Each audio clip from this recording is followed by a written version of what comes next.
Open 24 hours a day, 7 days a week. Roto-Rooter Plumbers, 925-8710. And away go troubles down the drain.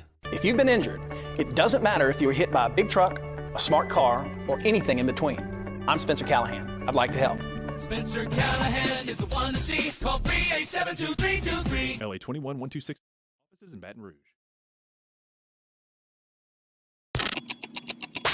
Hanny time. Hanny time. A daily look at sports from our resident historian. Your sports break during your lunch break. Now, here's Charles Hannegriff. We welcome you into another edition of Hanny Time, 104.5 ESPN Baton Rouge. Charles Hannegriff along with Mario Jerez, Taylor Sharp. Michael Cobble with us here in about 15 minutes. Dwayne Colucci at the bottom of the hour. You think this weekend is going to be off the hook from a football wagering standpoint? Just from a football standpoint, have you looked at the card this weekend? Have you taken a good long look at I know it's only Tuesday. Take a good look at it. In fact, I did it for you. The Handycast is posted already, so the podcast for the day kind of takes a long look at this week's card. You got 6 different matchups of ranked teams, 3 of them of undefeated teams. You haven't had 3 undefeated teams facing each other in the same week this late in the season since 1993. So if you just had those 3 matchups, this would be a terrific weekend. But it's deep, man. I mean, it is a deep, deep card this week in college football. And if all of that's not enough, you get Chiefs and the Bills, which is probably the top matchup of the regular season in the NFL. So don't be discouraged on Thursday when you start with Washington and Chicago, okay? It's going to get better from there. Don't know if it got better last night, though. This has been going on for 2 days with this. No, I'm sorry. This has been going on for 2 weeks with the rough and the passer stuff. The NFL, at times, in defense of its officials and reaction to public opinion, will many times make a bad situation worse. So let's go back to 2 weeks ago when Tua Tagovailoa was clearly compromised, okay? Whatever medical term, woozy, wobbly, the man wasn't right. You did not have to go to medical school to see that. He got up. He looked like a punch-drunk fighter. A neurosurgeon sent him back into the game. Another neurosurgeon cleared him to play 4 nights later in Cincinnati. And the world watched in horror as he was slammed to the turf again and looked once again compromised, woozy, wobbly, concussed, incapacitated. You use whatever words you want. And the world was, again, appalled, as it should have been. This is 2 different times that multiple people didn't do their jobs. Some people lost their jobs over this. So what did the NFL do? Hey, we're going to be reactionary, because if there's one thing the NFL can do, it's be reactionary. And change the whole policy right here. So they changed the policy on a Saturday, and yet another Dolphins quarterback goes down. Now, we watched him get tackled. We didn't see him get up and wobble like a punch-drunk fighter. We didn't see his head slam off the turf. We saw him get tackled. And we saw the overreaction immediately as Teddy Bridgewater had passed all of the tests but was ruled out of the game. Why? Because he played for the Dolphins, and the Dolphins' previous quarterback had been mishandled quite badly. So they're going to go and mishandle it all the way the other direction and say, yes, we realize that you have passed all of our tests, but we're still not putting you back in the game. So then you get to a game later in the afternoon, or a play in a game that was in the same window with Atlanta and Tampa. And everybody by now has seen Grady Jarrett's sack of Tom Brady, which was a tackle. It was ruled roughing the passer. It was an absolutely awful call. Pre-Tua, post-Tua, 20 years from now, it's a bad call. 20 years ago, that would have been a bad call. But the natural reaction from a lot of national commentators was that this is the league protecting Tom Brady. I didn't think that at the time.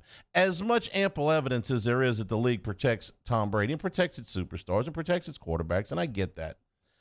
I really didn't think at that time that the call was about Tom Brady.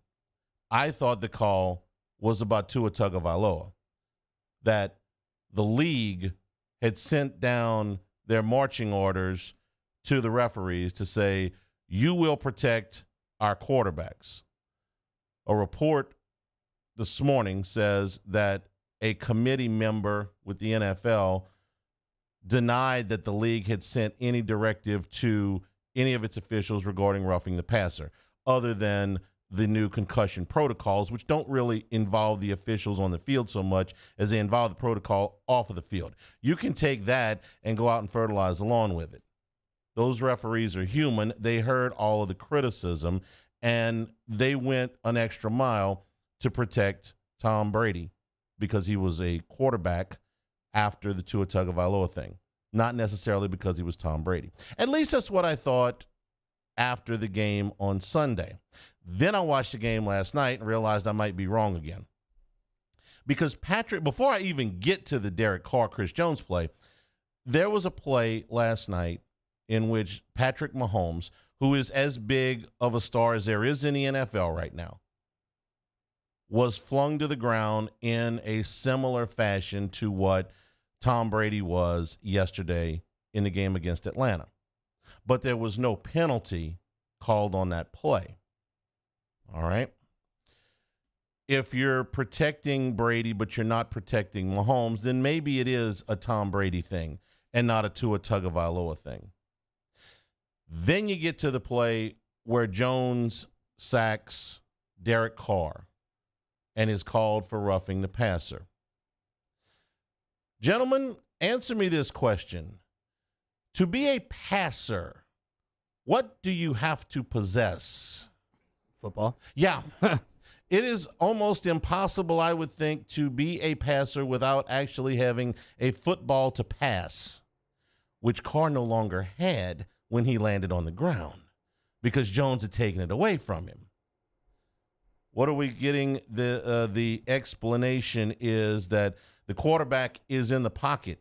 This is from the officials after the game. They had to go talk to pool reporters. Anytime officials go talk to pool reporters, something went sideways. They never meet with pool reporters and go, you know what, we got everything right today. The quarterback is in the pocket and he's in a passing posture. He gets full protection of all aspects of what we give the quarterback in a passing posture. My ruling was that the defender landed on him with his full body weight. The quarterback is protected from being tackled with full body weight when he is in a passing posture, which you have to have the football to do. So you can't pass the football if you don't have the football. You cannot be in a passing posture if you don't have the football. This is the problem, see? And then Jones landed on him, which I'm not wild about that part of the rule either.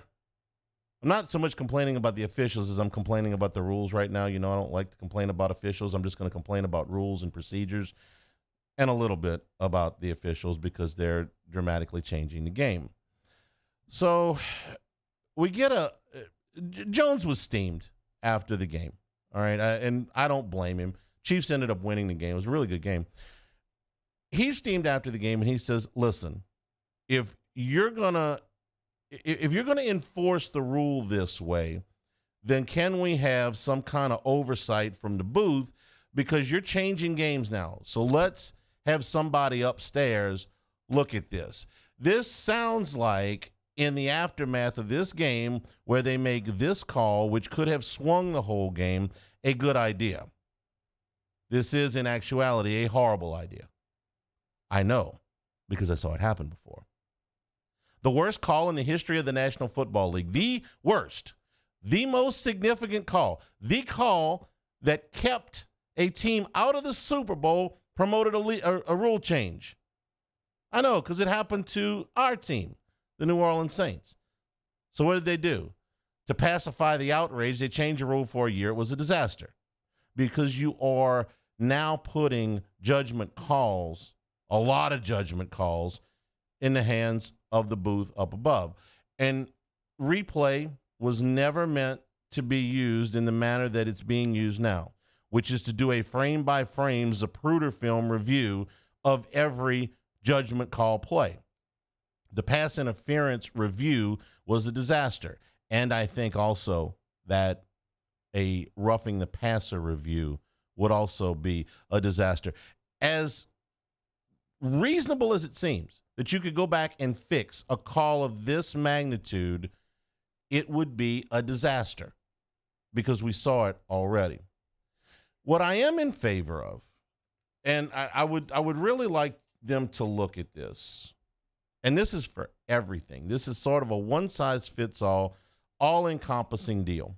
And I think it could be done at a reasonable pace for the game. Because the biggest problem with reviewing every pass interference or now every roughing the passer call is we're going to be here till midnight. And you're absolutely wrecking the flow of the game. What I am in favor of and I think could possibly work, and maybe it would have unintended consequences, I don't know, but it would be to put an experienced official in what I'm going to call the God spot. And this has been proposed before. This is not something that I'm coming up with, new this morning, but it never got a lot of traction.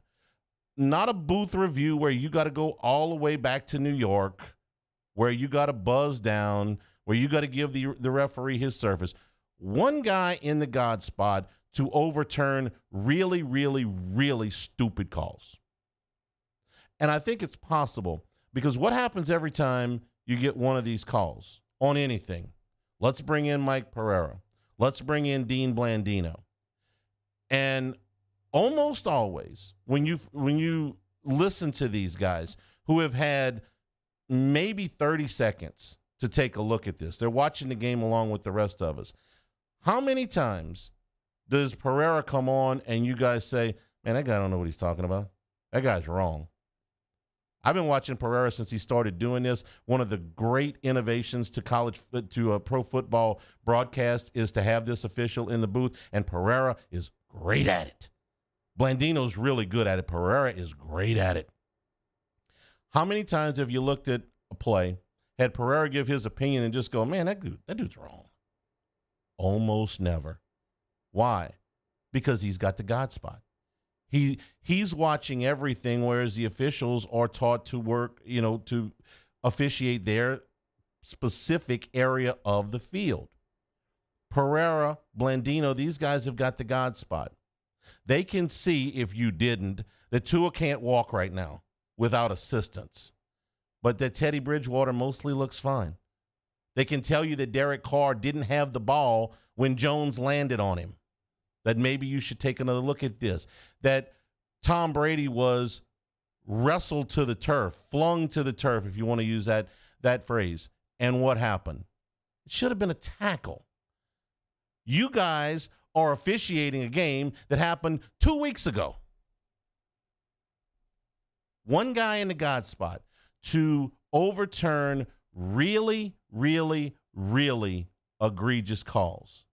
Not whether his fingernail moved under the ball at the 41-yard line. Not if his left toenail touched out of bounds.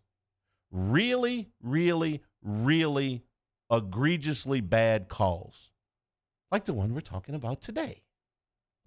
That's my solution, at least for now. We'll take a break, and Michael Cobble from WBRZ Channel 2 when we come back. Dwayne Colucci at the bottom of the hour. This is Hanny Time, 104.5 ESPN Baton Rouge. This is Hanny Time. Acura and Infinity of Baton Rouge.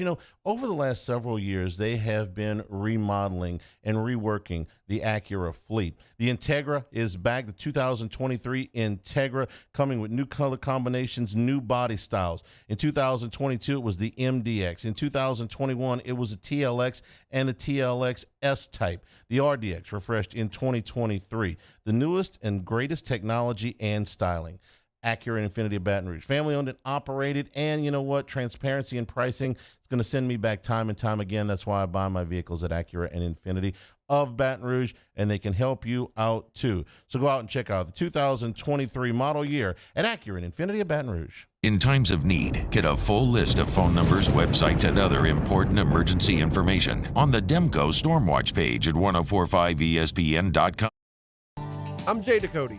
I grew up learning how to cook at LSU tailgate parties and right in my own backyard. And I created JD's Louisiana Products to bring that Louisiana flavor to you at home for your backyard cookout. JD's Louisiana Barbecue Sauce, Louisiana Molasses Mustard, Spicy and Sweet Barbecue Rub, and more are available at your local supermarkets or by logging on to jducote.com/shop. Put in promo code CST for 25% off at checkout. Crime has serious consequences, but anyone can make a mistake. If you find yourself in trouble with the law, know that you have rights, and it's okay to demand them. The law offices of O.C. Brown are here to protect you and your rights.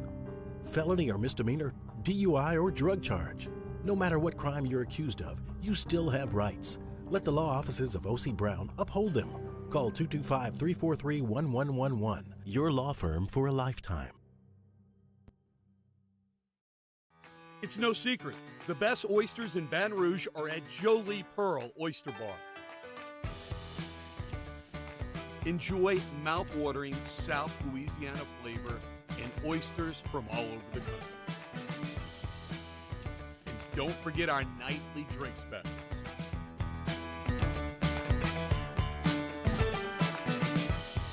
Jolie Pearl Oyster Bar, located in downtown Baton Rouge.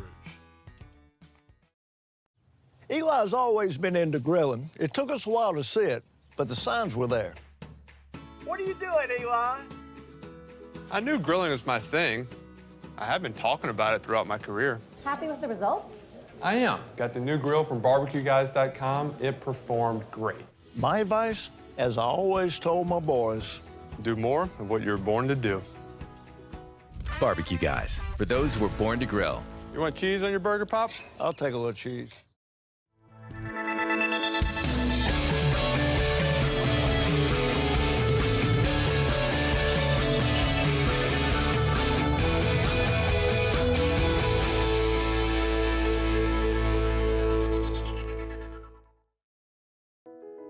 I've been doing business with Luba for 25 years.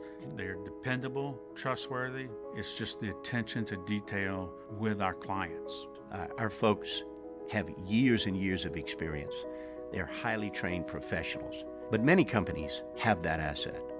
What I'd like to think makes Luba a bit different is that we use those talents in a way that truly is dedicated to serving the needs of the folks who depend on us.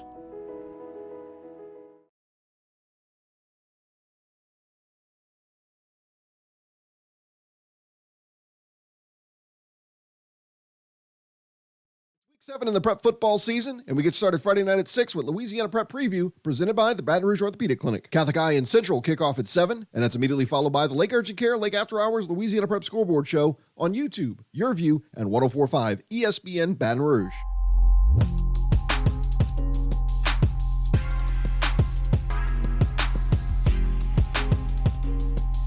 This is Hanny Time with Charles Hannegriff on 104.5 ESPN Baton Rouge.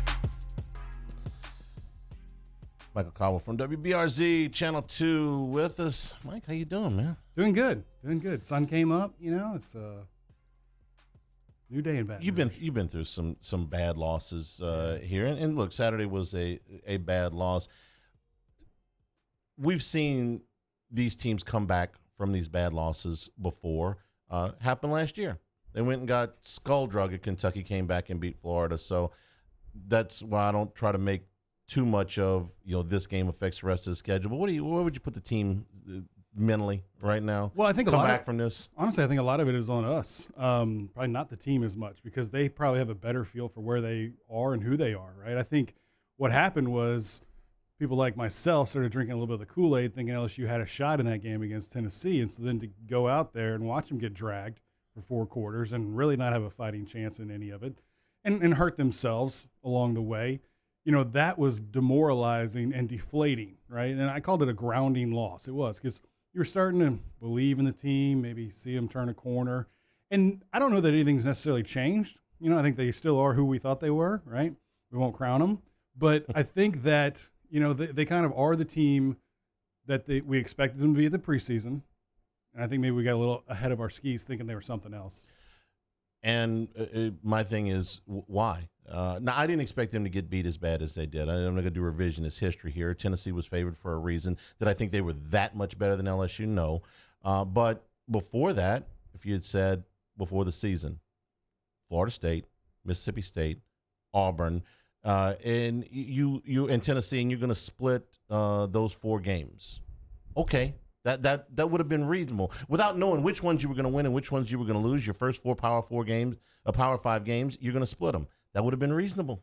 Probably, right? I mean, but I think we had a lot more faith in, I guess, the turnaround than what actually was taking place. And that's what you have to get back to again. You have to root yourself in the facts of what is this team. What are they right now? What were they at the beginning of the year? Unfortunately, I thought they were making some strides that they haven't made, right? The offense is basically still the same. It's actually worse because your offensive line is now in worse shape because it's being depleted by injury. Your receivers are still the same, but people can't get them the ball. The scheme, quarterback, whatever it is, they're not getting the ball. Their own separation and route running might be, a contributing factor in that as well. And you have basically a non-existent run game, right? So that's the offense. Defensively, we thought they might be a little bit better than they are. They still have some question marks at linebacker and in the secondary. And some of that is getting exposed, which is something we thought might happen. So, and special teams is much worse than anyone expected, right? So those are your 3 phases of the game. If you throw in coaching, maybe a little bit of a learning curve still to develop there. I think you see why they are where they were. I would say that I thought they would have been 3-1 in that situation, which is why I thought they would be 8-4. And now, best case scenario, I think they're 7-5, maybe even 6-6. All right. So out of those phases, what is the most likely to be fixed, the most likely to show improvement in the second half? I would say the defense, because they've been the most ahead of the curve for the first half, right? And so it just stands to reason that they seem to have their act together a little bit more. I guess maybe, Charlie, the thing that I should stop doing is, playing the conjecture game and projecting on them what I think they should be and just go with what they actually are, right? The defense is a strong suit. The offense isn't getting any better. And I don't know that you're going to win a lot of track races with some of the teams that you have coming up on your schedule, which I think they would have to do to have a markedly different schedule or results, than what we think they're going to have, right? So I would say the defense can continue to improve if they can get inspired play from some of the guys that maybe are providing consistent play right now. Okay. Is it absolutely ludicrous to think that the passing game could get better in the second half of the season? I'm being serious here. There's still talented wide receivers out there. You have a quarterback who can throw the ball down the field. He did it a little bit in this game. He doesn't do it enough, and he doesn't do it consistently enough, but the talent is there. It's not like he's not capable of making these throws. It's not like these guys are not capable of making catches. They do not have a top-flight running back. That's just not going to happen. But the other part, am I just absolutely off my rocker here to think that there's a possibility at least that could get better? There's a possibility. There's always a possibility. Is it likely? I mean, listen to what I just said. Let's stop projecting what we think should happen and let's base ourselves in reality. It's not going to happen. They are who we thought they are, or they are who we see them to be right now, right? I mean, he is limited in his decision making and the timeliness of the decision making. That is, I think, the crux of my issues at the quarterback position right now. That's not to say he's not a good player. He's a great player, and he might be the only thing that's keeping this offense alive. The two things can be the same. He could be better than he is, but he is not bad. He's a talent. He's not a great quarterback. He's not a terrible quarterback. He is a talented but limited. I mean, yeah. down the. That's why I hold out. That's why I hold out some hope that this guy's going to find the fairway at least in a couple of these games and make some throws that are going to be difference makers. I know he is capable of that, even if he's not doing it on a consistent basis. Well, and that's why I think Brian Kelly is correct in saying that they do have to coach it better. Whether it's limiting his reads, limiting the play-changing calls at the line, the look at me's, the check-up with me's, whatever you want to call them. those things, I think, would go a long way towards getting a tempo and a pace at which he can operate at, because we've seen him operate at pace effectively and spread the ball around. And that is the one thing that I think they can do. They can disseminate the ball to alternating sides of the field with good success. And we've seen it when they've needed to do it in a hurry up, come from behind situation. Can they do it when they elect to take the ball off the kickoff, off the coin toss? I don't know. We haven't seen that. So I don't have reason to think they can. But they do have too many playmakers to still be struggling. Kelly said it at SEC Media Days. I've got playmakers. I need to find a guy that can get them the ball. All right, we're halfway through this. Have you really found the guy that can get them the ball? I'd argue has not been getting them the ball. The response I thought was most interesting yesterday, because I think it's honest. He was asked, "Are you about where you thought you would be?" And he said something along the lines of, "It's the process of the process. The process is the process. The process is the process." And here's what I heard, okay? And he said it so nicely. The guy's very eloquent. I mean, he really is. It was, "Man, look, this is what I got, okay? I can't make a trade with USC for a quarterback. I can't go in and get 2 offensive linemen from Michigan. This is the hand I've been dealt. I'm doing what I can," without saying it that way, because then you're throwing everyone under the buses. Right, yes. right. No, you're absolutely right. And I think that that's what he said. And Scott, I asked that question, then Rabelais followed it up with basically the same question and got a little bit more meat to it. And one of the things that stood out to me was that Kelly saying that I didn't really look at the roster when I took the job, but then when I had a chance to look at the roster, I saw how far we had to go with it, right? Yeah. And when you roll back the clock to December and you think about kind of what they were working with, this is a T-Bob reference that he would get, but in the first Batman movie with Michael Keaton, when the Joker gets his face all scarred, he goes to a dentist or a doctor, to fix him, and he's like, "When you see what I have to work with," and it's like, a nutcracker and a butter knife, right? And so that's kind of like what Brian Kelly was doing. He didn't have a lot of Jimmys and Joes to work with. Yes, they have some top-tier talent, but is it at a position that can make a difference every down? No. Wide receivers don't touch the ball every down. They don't necessarily even impact the play every down. Linemen do. Quarterbacks do. A running game that you can rely on might. Defensive linemen, certainly cornerbacks do, because then you can really open up the way that you play. But unfortunately, LSU has a lot of nice, shiny cars and maybe not enough gas. Yeah. It's amazing, but it's reality that when a coach takes a job like this, he's got to do it a lot of sight unseen, okay? Kelly had never – I mean, you can show him all the videos of everything that you want, but until you actually get He's here – got that 30,000 view, right? Yeah. You have to – when Jerry DiNardo took this job, all right, his interview process was basically on television, okay? I mean, the TV stations, the advocate writers, everybody was following him and Joe Dean around the campus as Joe's going, "Hey, look here, we've got the weight room. Here's the practice fields." And now you got to say, "Listen, 10 years, $100 million bucks. We need you here by Tuesday." Yeah.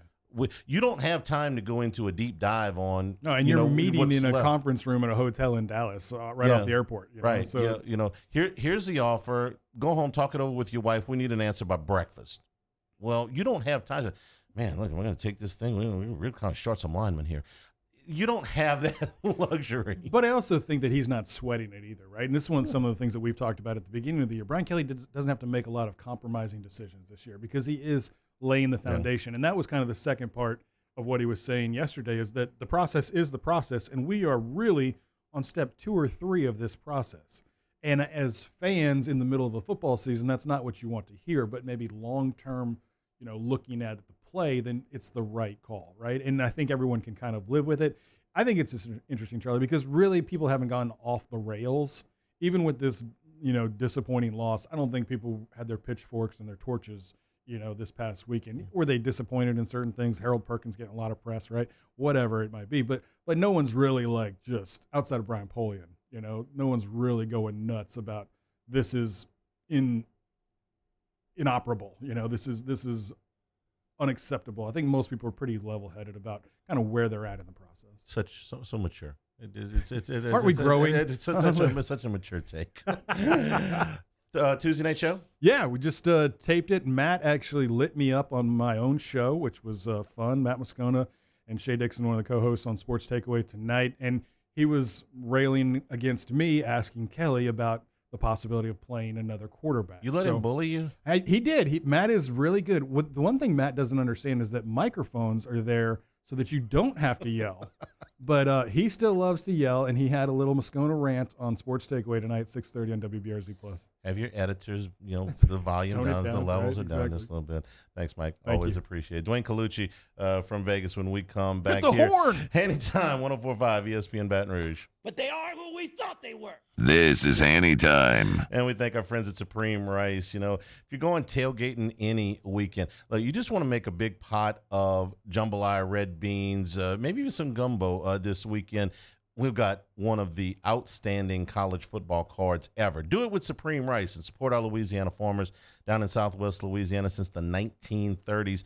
Whether it's the brown, the long grain, the medium grain, or the jasmine, Supreme Rice, a perfect complement to any meal. You're going to stretch your food dollars. You're going to support our Louisiana farmers, and you're going to enjoy a delicious product. So stop by at any of your AG food stores, your Walmarts, your Costco's, your Rouse's.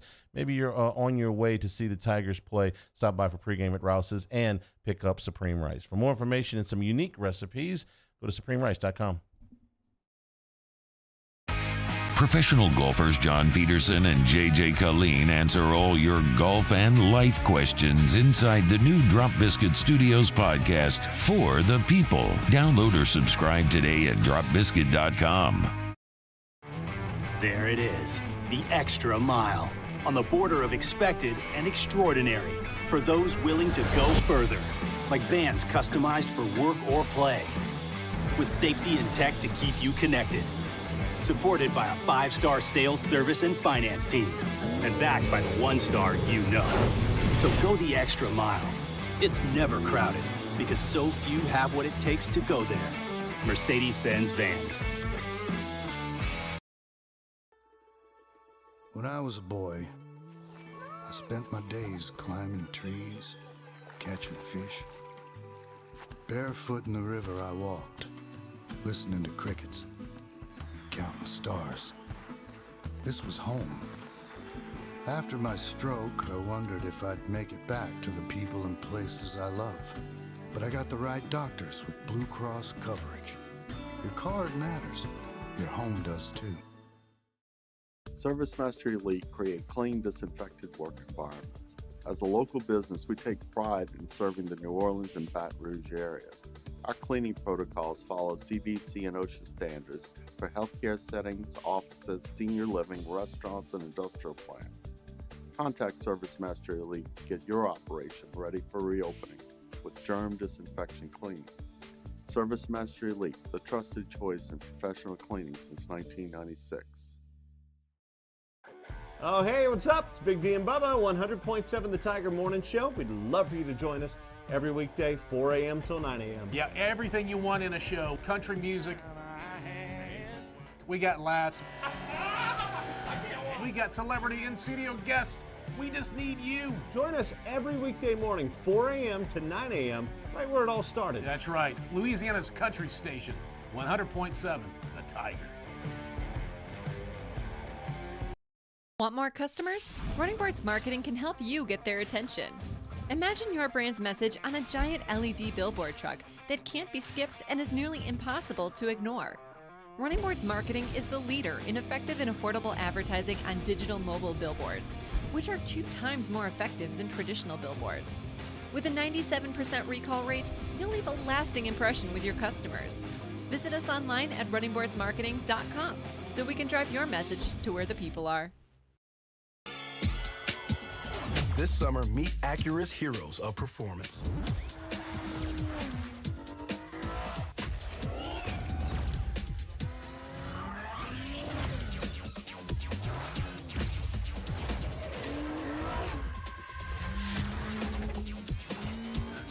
Only available at the Acura Summer of Performance. This summer, visit your local Acura dealer for attractive offers on the MDX.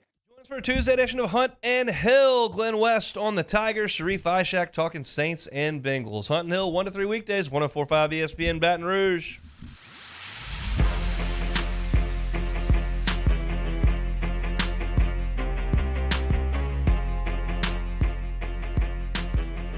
This is Hanny Time with Charles Hannegriff on 104.5 ESPN Baton Rouge. Baseball underway for the day. Phillies and the Braves. Phillies get out with 2 in the top of the first, but the Braves get the bases loaded with 1 out. This is the NLDS game number 1. Let's bring in our friend Dwayne Colucci from the South Point and the Rampart out in Vegas. Colucci, good morning. How are you? Good morning where you are. Doing well, Charlie. How you doing? Good afternoon where you are. That's right. All right, I got to ask of the reaction in the sports book, because there were 3 plays this weekend. I guess the first one, I don't guess everybody tore up their Dolphins tickets when Teddy Bridgewater was ruled out, and Kansas State gave them a little bit of a spark briefly, but that was basically over.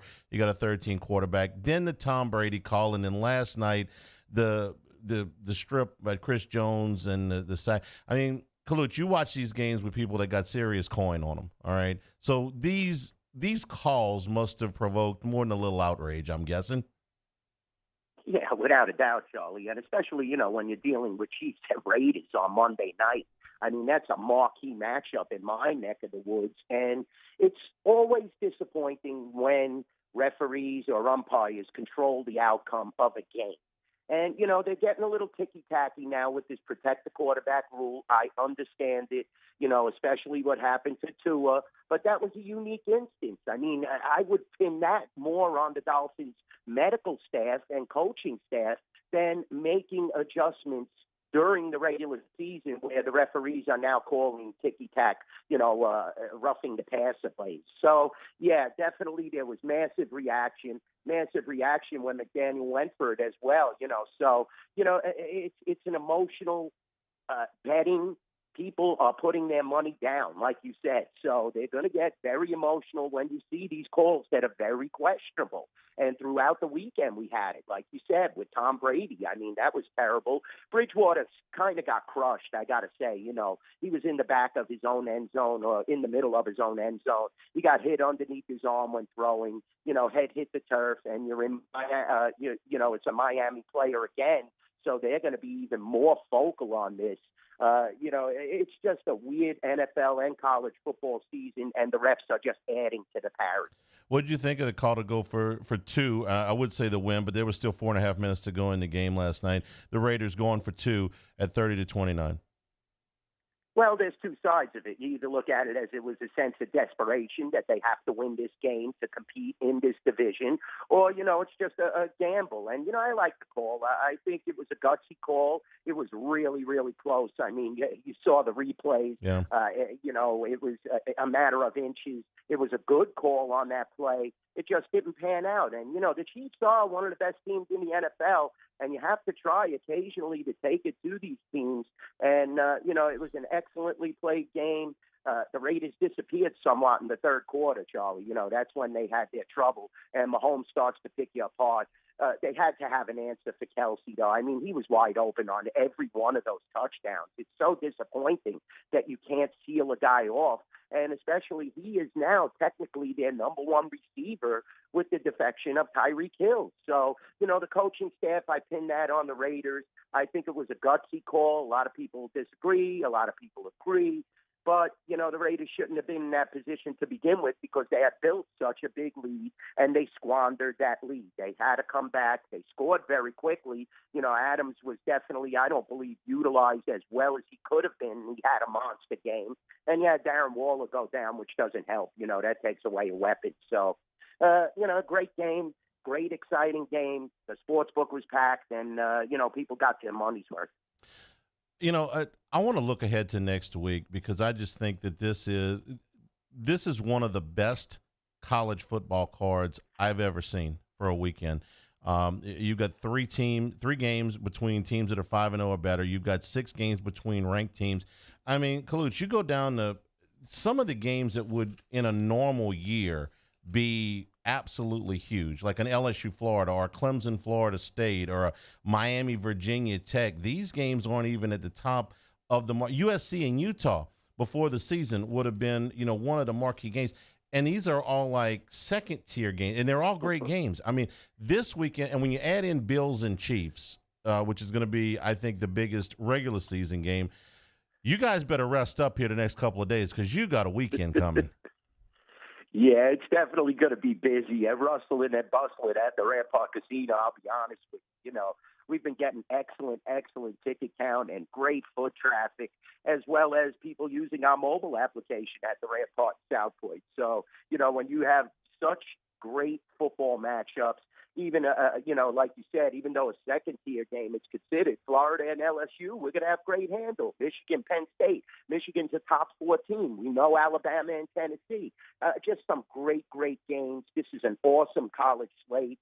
USC and Utah, like you said, we always get great handle on USC because of our close proximity. And there's just so many exciting games. The traditional Notre Dame, Stanford, even UNLV as the last game on the board with a 7:30 start. We're going to get some awesome handle. So I'm really looking forward to this weekend. The pro slate is good as well. Like you said, you have that marquee matchup outside of the Thursday game, which, I'm not anticipating great handle on that. No, that was not Not good. at all. That was not going to be too good. Hey, okay, so I'm trying to get an idea here. Top college games against top pro games. So if this is the best weekend of college football so far, and you tell me if you think there'll be more action on Penn State, Michigan, or Tennessee, Alabama, and compare that to the kind of handle that you guys are going to put on Kansas City and Buffalo on Sunday. I'm trying to get an idea of the disparity between the top college game and the top pro game in regards to overall action. Yeah, the pro games are definitely going to have more action. We always hang our hat on the pro games. The Alabama-Tennessee game, we're going to watch the status of Young. It's definitely important, so that'll hurt handle a little. Michigan-Penn State will have just awesome handle, but nothing is going to compare, I don't believe, to that Buffalo-Kansas City, handle. It's just going to be off the hook. The Raiders are on a bye this week, so you take that out of the equation. The handle last night was just great, and especially for a holiday, but I think this Buffalo Chief matchup, everybody had this marked on the calendar. Buffalo now looks the high-octane offense that they possess, and now they're looking, I'm hearing that they're after McCaffrey, so, if they could ever add him, it could be almost a right into the AFC Championship game. I like Kansas City at home in this matchup. I think it's going to be a high-scoring affair like it usually is. Buffalo, their defense definitely is going to have to make some adjustments because this is a high-powered offense that they're facing. They're not used to that. They were just coming off as a 14-point favorite. So how much of a test was that? I think the Chiefs really needed that win last night to solidify that they are still one of the top two teams in the AFC. So that handle is going to be, I would say, significantly higher than Alabama, Tennessee. Penn State, Michigan will be right there. I only say that because of the Alabama the quarterback situation. And I think Young is going to play. That's what they're saying. But people get a little leery, Charlie. You know what I'm saying? They back off until they know the full status. Yeah, and it's only Tuesday, so they've got a little bit of time there. If Buffalo, and I said this a few weeks ago, I thought Buffalo should inquire into the status of Kareem Hunt, if Cleveland would consider trading him because they've got Nick Chubb, and you might be able to swing a deal there. Didn't occur to me that somebody like Christian McCaffrey might be available, but now with the coaching change and the rebuild that's coming there, and McCaffrey's got some miles on him, that makes sense for Carolina. It makes sense for Buffalo. I would do that trade in a heartbeat. And I'm not saying Buffalo should give up anything, but I would go way beyond what I would normally pay for a running back of his age if I'm the Buffalo Bills. And I've got my best chance to win a Super Bowl since Noah would push the kick right. I would make that deal. Yeah, definitely. That's a definitely appealing situation for Buffalo. And even Kareem Hunt, like you said, I mean, he was unhappy going into the season. He didn't like his amount of carries and looks, targets, whatever you want to call it. So definitely I felt that was a situation that could be favorable for both sides, but this is definitely a deal that I would make if I was Buffalo. This just solidifies that complete offense that is just unbelievable. I mean, Allen has just been amazing. He's on MVP pace as well as Mahomes. I think this is a deal that definitely could get done with Matt Rule being fired and, like you said, a total revamp coming in Carolina. Tell me a little bit about that USC-Utah game.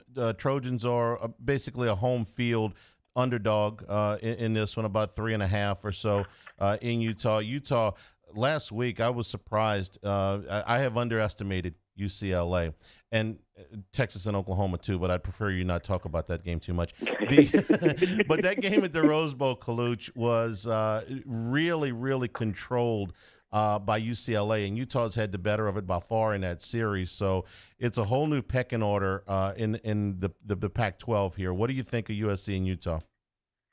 Yeah, we're getting great two-way action. This is kind of like a coin toss. We're seeing 3.5 across at the Rampart and South Point. That's what we opened it at. Like you said, the betting is very early, but UCLA was very impressive last week. I have to say, they did dominate the tempo in that game. It was very surprising. They were able to build a big, big lead, and that was just a credit to UCLA. They've been playing very well. Like you said, I kind of underestimated them as well. So, I think that definitely Utah, they're going to have to get a little more out of Rising to dominate this game against USC, which I don't know if it's possible. Thomas has been running the ball very effectively, although he was held under 100 yards against UCLA. Keep in mind, UCLA, they had that game 28-18 at the end of 3, and then it was evenly matched in the fourth quarter. I think that Utah will be a little more geared up for this game returning home. I think it's an important game for Utah to maintain, to try to go to 5-2 because UCLA now is 6-0. So this is going to be a high-handled game, 5 o'clock our time in Las Vegas, prime time basically. So marquee matchup, without a doubt. It's going to be great handle. But I think Utah will be a little more prepared for this game. Oklahoma has given up 145 points in the last 3 weeks, and they hired a defensive coach. Can I interest you in an over the total with the Jayhawks coming to town? We're still waiting to hear if Jalen Daniels is going to play, but my man Jelly Bean, he was Jason Bean, threw 4 touchdown passes off the bench last week for Kansas. So I may have to look at – I thought last week, I said, look, Oklahoma just can't be this bad. I was wrong. They are. So can I interest you in some points in Norman this week? I don't know. I mean, Kansas is really playing well. I mean, we knew what TCU brought to the table, and that was just a great, great matchup. And really was. Kansas. But let's remember, the last time Kansas was 5-0, they finished the season 5-7. So, they do, once they lose, they could come back. Yeah, that's a big, big stat. So we're going to see how Oklahoma reacts to that beating that Texas laid on them. They just were non-existent in that game. I like Kansas's chances. I think they're a little better than Oklahoma right now. Like you said, that scoring disparity and coming off a shutout is going to be difficult against a team that put up 31 points against TCU. And Kansas definitely played well in that game. Like you said, Bean 4 touchdowns. Neal had 88 yards. Skinner was all over the place, but they were outscored by Dugan. He was unbelievable, and TCU took it to them. So this could be a step back for Kansas because of that marquee matchup. Oklahoma's got to improve, though, right, Charlie? I mean, they scored nothing. Hopefully they'll get something this week. Yeah, they can't get any worse defensively. And, when Kansas got to 5-0, we said, listen, they're still considered an underdog in every game left on their schedule. I had forgotten that the last time they went 5-0, they ended up 5-7. So good number there. All right, Kaluch, we'll talk to you on Thursday night. Jimmy's off again. He's got to take another vacation, so I'll talk to you on Thursday night. Definitely, and let's talk a little hockey because it starts tonight, brother. I love it. It's my night. Okay, yeah. All right. I'm gonna let you go prepare. Thanks, Kaluch. We appreciate it. Thanks, Charlie. We'll take some questions out of the chat when we come back. This is Hanny Time, 104.5 ESPN Baton Rouge. This is Hanny Time. Getting ready for Halloween at Big Mike's in Denham Springs. The Saturday party on October the 29th. Going to include a costume contest. Going to include shot specials. Going to include music by Clarence the Entertainer. Halloween on October the 29th at Big Mike's. And, if you want to do a family-oriented Halloween deal at Big Mike's on Tuesday, October the 25th, they're going to do Trunk or Treat, which is trick-or-treating meets tailgating. Out in the parking lot, the whole family is invited. Starts at 7 o'clock. There's going to be music. There'll be candy for the kids. There'll be prizes and games and stuff like that. So that's at 7 o'clock on Tuesday, October the 25th, out on Aspen Boulevard. Get your whole football weekend around Big Mike's. Restaurant is open late on Friday after high school football. DJs for the games on Saturday, and happy hour drink prices all day Sunday. At Big Mike's in Denham Springs, we're kind of a big deal. Our listeners fire off their opinions on the jimsfirearms.net hotline at 499-1045. Keep listening for your next chance to shoot us your thoughts with the jimsfirearms.net hotline on 1045 ESPN Baton Rouge. Bayou Chrysler Dodge Jeep Ram has $12,000 off MSRP on all new 2022 Ram Black Widow trucks in stock. All new Bayou vehicles come with a 1 million mile powertrain warranty and free delivery. If you need sales or service, the crew at Bayou is going to do right by you. ITI's got all these programs. Once I started and learned everything about the school, it was worth it. The challenges that ITI presented me with, it allowed me to build myself up. All because of ITI, I actually was able to get a job within 3 months before graduation in my field. Get the hands-on training you need for the job you've always wanted. With so many companies hiring right now, it's the perfect time to come to ITI Technical College. Enroll today for a better life. I've been doing business with Luba for 25 years. They're dependable, trustworthy. It's just the attention to detail with our clients. Our folks have years and years of experience. They're highly trained professionals, but many companies have that asset. What I'd like to think makes Luba a bit different is that we use those talents in a way that truly is dedicated to serving the needs of the folks who depend on us.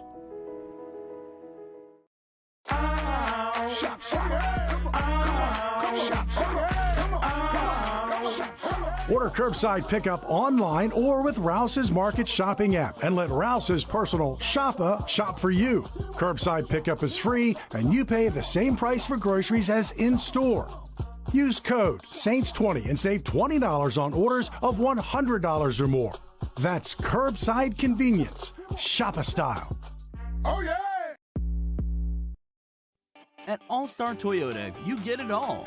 If you're in the market for an all-new Toyota vehicle, come see our friendly and knowledgeable sales team at All-Star Toyota. Located in Baton Rouge at the corner of Airline and Goodwood, we've been serving our community since 2005 by offering a large selection of new Toyota cars, trucks, and SUVs. Get behind the wheel of your dream car and take a test drive at All-Star Toyota today. I'm Jay Ducote. I grew up learning how to cook at LSU tailgate parties and right in my own backyard. And I created JD's Louisiana products to bring that Louisiana flavor to you at home for your backyard cookout. JD's Louisiana barbecue sauce, Louisiana molasses mustard, spicy and sweet barbecue rub, and more are available at your local supermarkets or by logging on to jducote.com/shop. Put in promo code CST for 25% off at checkout.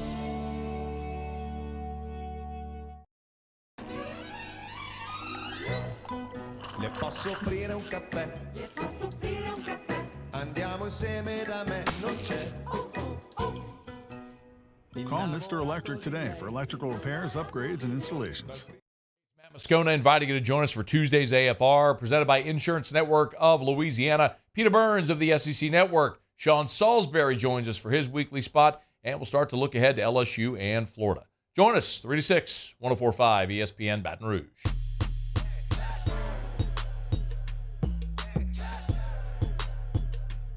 This is Hanny Time with Charles Hannegrith on 104.5 ESPN Baton Rouge.